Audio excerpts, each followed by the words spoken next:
Hi, welcome to the course General Chemistry 1A. This is a tutorial for the chapter Intermolecular Attractions and the Properties of Liquids and Solids. Okay, so here is the phase diagram of sulfur. Now, sulfur is one of essential elements in living organisms, and the phase diagram of sulfur is different from the phase diagram of water because sulfur have four different phases as shown in this phase diagram. Now, if we compare it to water, we can draw like the schematic phase diagram of water. So what you have to remember of the general term in phase diagram. Now this vertical line should be pressure, and the next one is the horizontal line, and this one should be temperature. In general, we can draw the phase diagram of water in the form of the Y alphabet, something like this. The next one is that you have to be able to tell which phase in which region. So for example, over here on the left, that should be solid, and then in the middle should be the liquid, and then this one over here on the right should be gas. So that is how you identify the area in the phase diagram. And then you also have to remember that the line in the phase diagram, so for example over here, this represents the equilibrium between solid and liquid. So all the points in this line that contains two kinds of phase, which is solid and liquid. And then the pink one over here, that is for the equilibrium between liquid and gas, or gas and liquid. So in that, all the points in that pink line that should contain two kinds of phase, which is liquid and gas. And then the next one over here, the green one, that should represent the equilibrium between solid and gas. So all the points on the green line should be composed of two kinds of phase, which is solid and gas. So if you write it down, the green, that shows the equilibrium between, for example, water in the form of solid and water in the form of gas. The yellow line, that represents the equilibrium between solid and liquid. And then for the pink one, that represents the equilibrium between liquid and gas. Okay, now let's compare the phase diagram of water over here with this one, with the sulfur. So this one is for sulfur. Again, remember about the parameter in the phase diagram. So here, the vertical line should be pressure. It can be in atmosphere, or maybe in torr, or maybe in millimeter Hg. And then the other one over here should be temperature, can be in degrees Celsius or probably in Kelvin. Remember that in general, the shape of the phase diagrams is similar to the Y alphabet, but there might be variations. So for example, this for sulfur, it is stated that it has four different phases, but then you still can categorize whether this additional phase belongs to solid or liquid or gas. So in total, in general, we can categorize three kinds of phase, which is solid, liquid, and gas.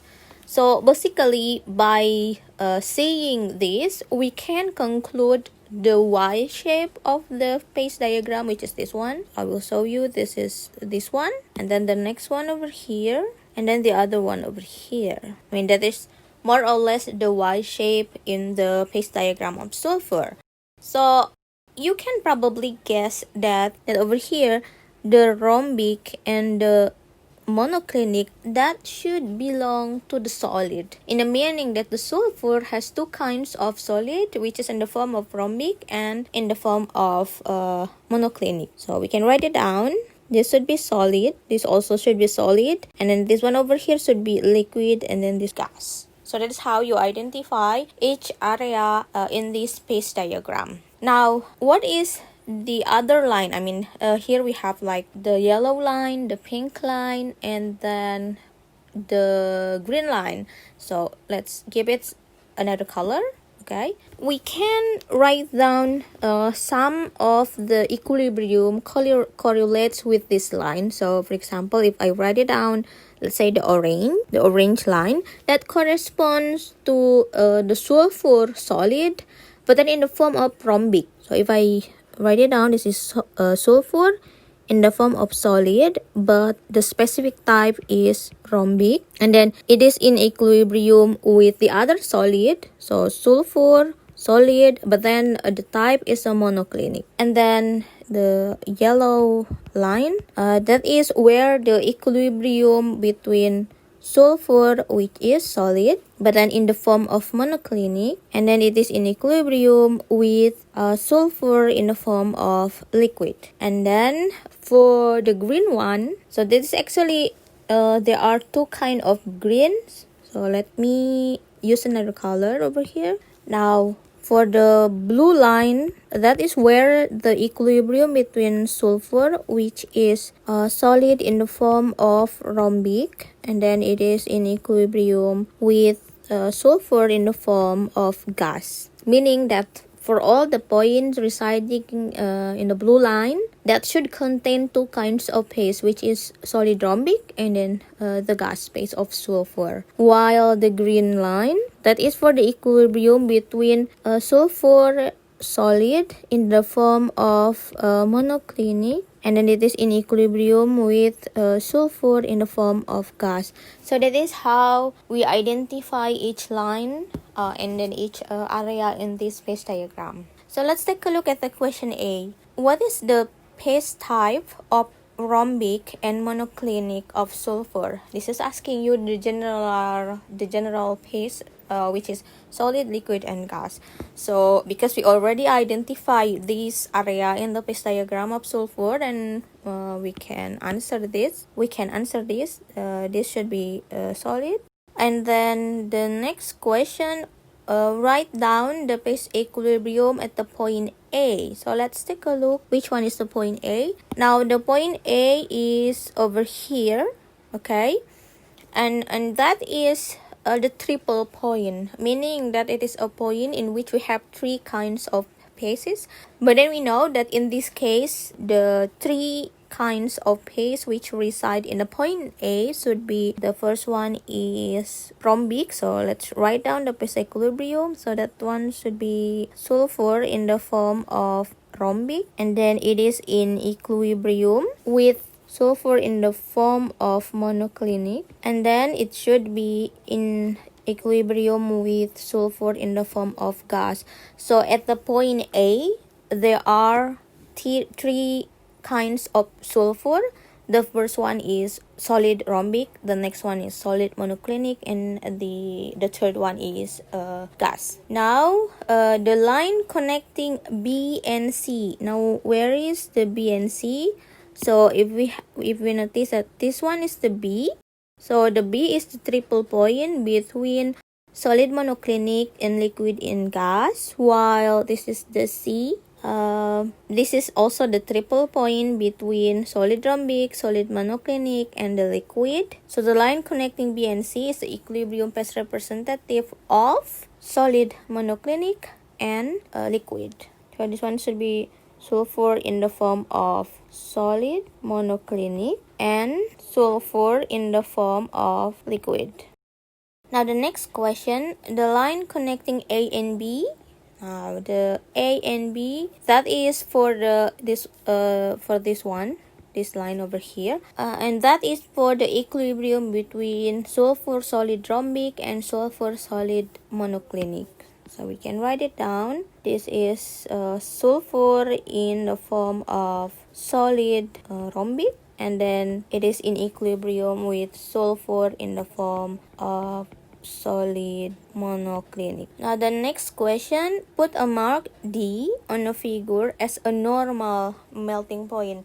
Now normal, the word normal, that shows that the P, the pressure, should be 1 atmosphere. So we are going to look for a coordinate in which the pressure is 1 atmosphere, and then we know that the melting point is when we have sulfur in the form of solid and then it change into liquid. So that is the process of the melting. So we are going to look at the coordinate at the equilibrium line between sulfur solid and sulfur liquid, which is, in this case, that should be the line BC. So the line BC over here, this one. And then we are going to look for a coordinate where the P, the pressure, is 1 atmosphere. So it should be this one. Now we can identify this one over here. That shows the equilibrium between solid monoclinic and the liquid. So it melts. That is a process of melting. And then when the pressure is around 1 atmosphere, then we can find the temperature. So this one is melting point at a certain degree Celsius. And then we have to put a mark D. Okay. And then the next question, put a mark E on the figure as a normal boiling point. Now, also normal here is where the 1 atmosphere, and then boiling point means that there is phase change from sulfur liquid into sulfur gas. So for example, if we look at the line, for the boiling point should be the pink line, while for the melting point should be the yellow line. So this one over here is the normal boiling point. If we make a line over here, now this one over here, this is the TB, the boiling point. And then we have to put as the point E. Let's put E over here. The next question, the pressure and temperature at the point A is 90 degrees Celsius and 10 to the power of minus 5 atmosphere, and at the point C is 154 degrees Celsius and 1000 atmosphere. What is the phase of sulfur at 100 centigrade and 1 atmosphere? So let's take a look. The point A, this one over here. So if I align of A, this one is 90 centigrade, and then this one 10 to the power of minus 5 atmosphere. The point C is over here, and then the value of the temperature is 154, and then the atmosphere is 1000 over here. And then we are going to identify the phase of sulfur at 100 centigrade and 1 atmosphere. So 1 atmosphere is this one, right? So we are going to see or look at this line over here. When the temperature reach 100 centigrade, so 100 centigrade, so we are going to divide this more or less. So for example, if I take like the half point over here, so this is, the difference is 64. That means we divided by 2, so we kind of having 32. So this one is 90 plus 32, which is 122 centigrade. And then this one over here should be 32 divided by 2, so it should be 16.